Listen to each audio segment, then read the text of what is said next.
오늘 본문은 아수르 왕 산헤립이 큰 병력과 함께 파견단을 보내서 남유다 히스기야 왕에게 항복하라고 압박하는 그런 장면입니다. 유다를 향한 산헤립의 항복 명령은 18장 18절에서부터 19장 13절까지 나옵니다. 그리고 이 산헤립 왕, 아수르 왕의 말은 히브리어에 능통한 랍사게라는 인물이 전하고 있습니다.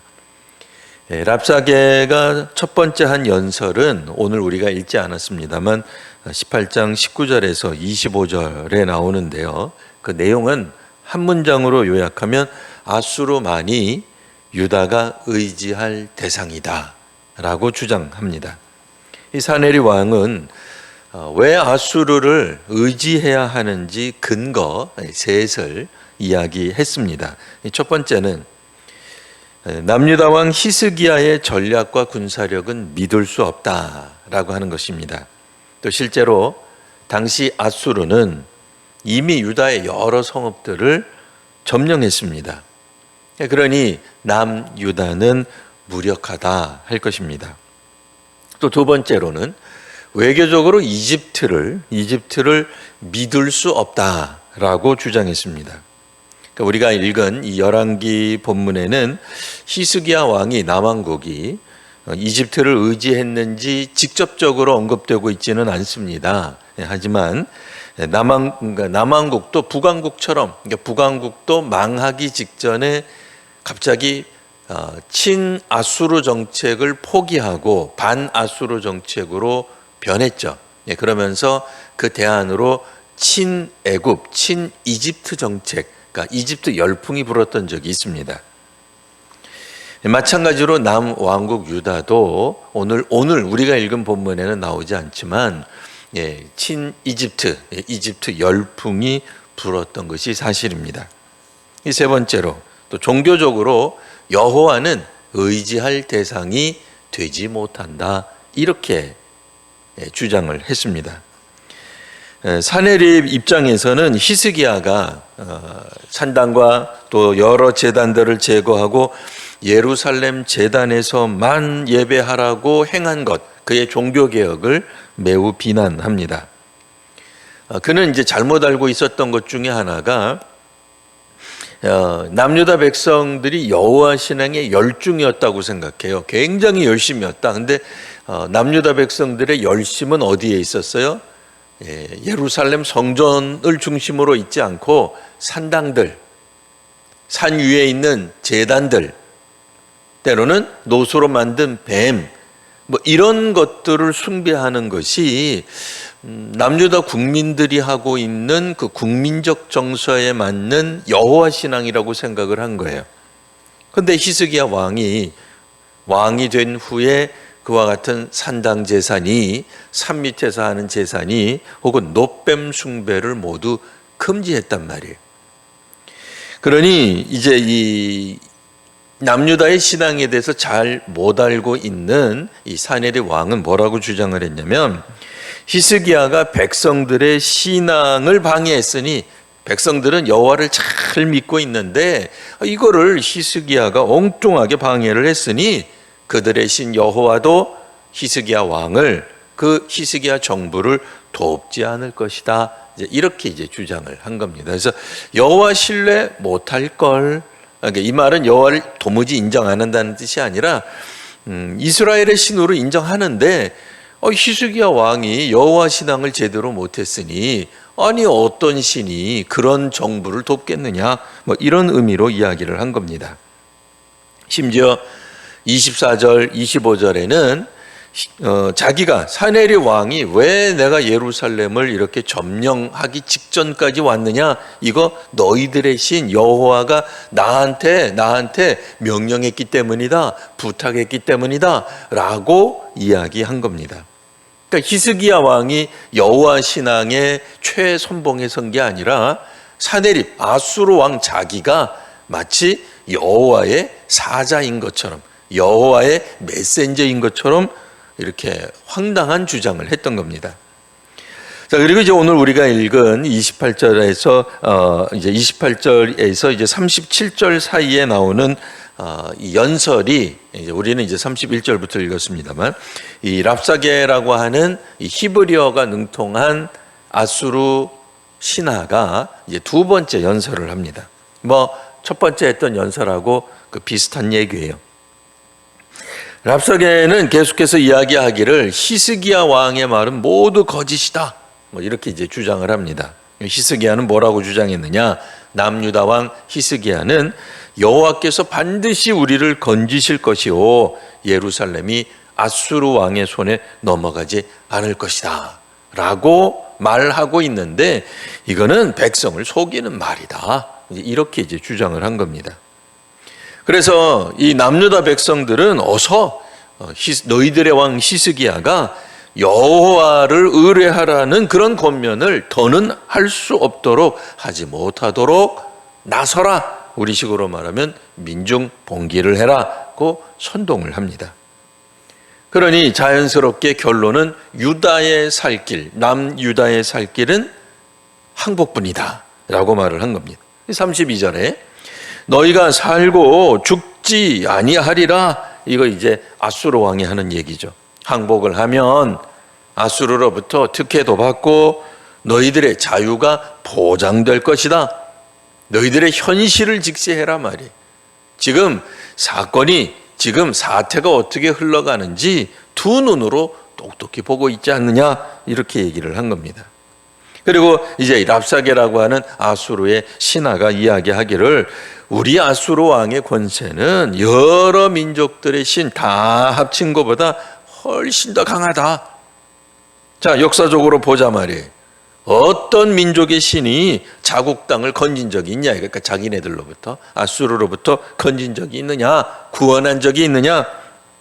그러니 여호와도 마찬가지일 거다.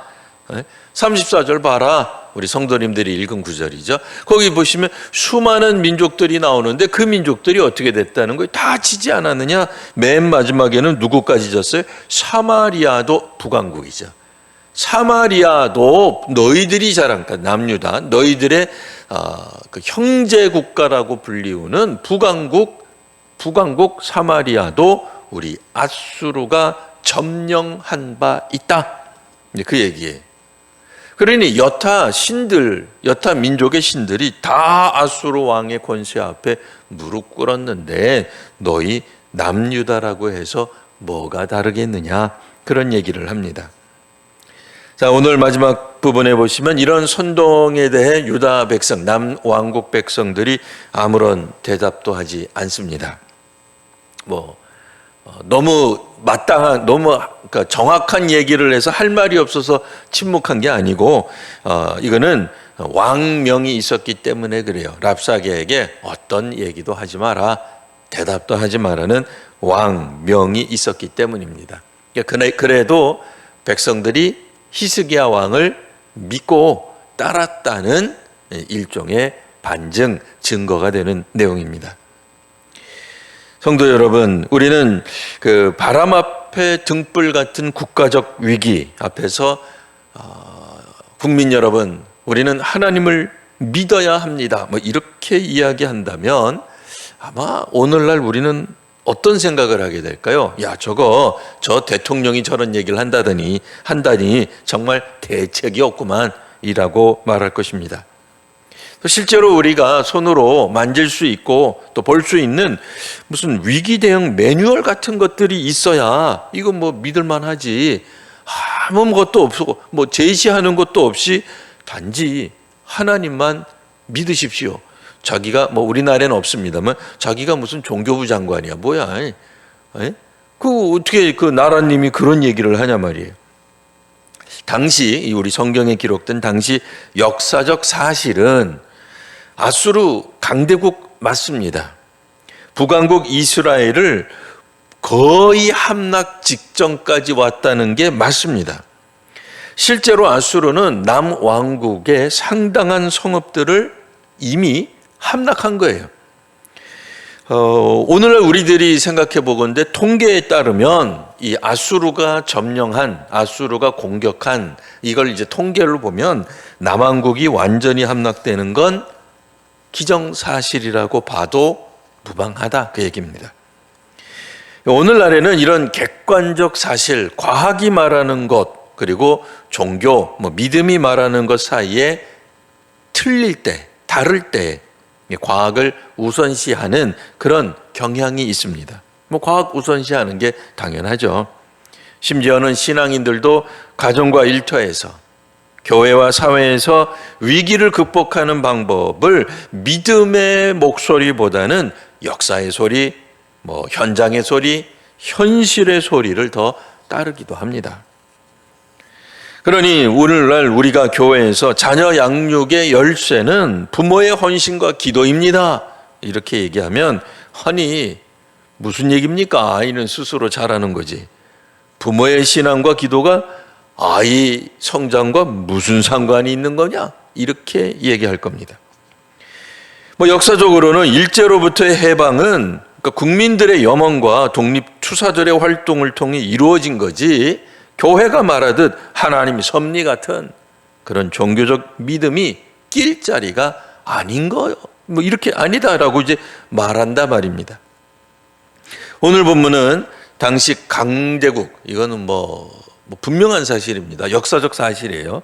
최강대국인 아수르의 침공에 맞선, 이 침공에 따라 회유와 선동이 있었다, 이제 그 내용이고요. 아수르 왕의 말을 전하는 이 랍사게라는 인물, 당시 통계와 또 현실, 또 역사적, 또 사실 등등 근거로 남한국 히스기야 왕을 남한국 국민들은 믿지 마라고 선동하는 거 있는 겁니다. 결론적으로는 하나님이 남유다를 건지신다는 히스기야 왕의 말을 듣지 마라, 이게 이 랍사게가 하는 말의 한 문장으로 요약할 수 있을 것입니다.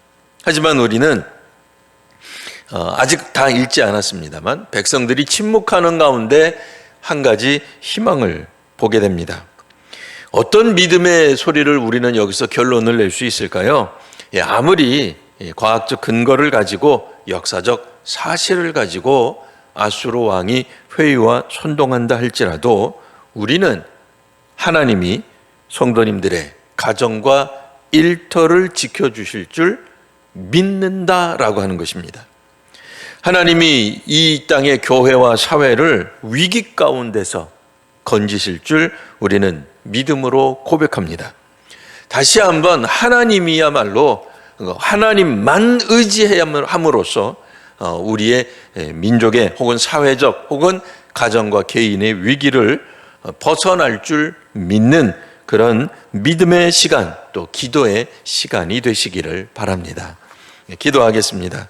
하나님, 오늘 저희가 기도할 때 하나님께서 저희들을 구하시고 인도하심을 저희들이 믿으며 기도의 자리로 나아가고자 합니다. 특별히 저희가 믿음의 자리로 나아갈 때 주께서 저희들의 기도를 응답하시고 또한 함께하여 주시옵소서. 오늘도 귀한 특성으로 하나님께 영광을 올린 5구역과 10구역 성도들에게 하나님께서 은혜를 더하여 주옵소서. 하늘의 복이 우리 구역 성도들에게, 구역 식구들에게 임하여서 그들의 개인의 삶과 가정과 일터 위에 하나님의 역사가 드러나는 귀한 은총이 넘치는 귀한 구역 되게 하여 주옵소서. 예수님 이름으로 기도합니다. 아멘.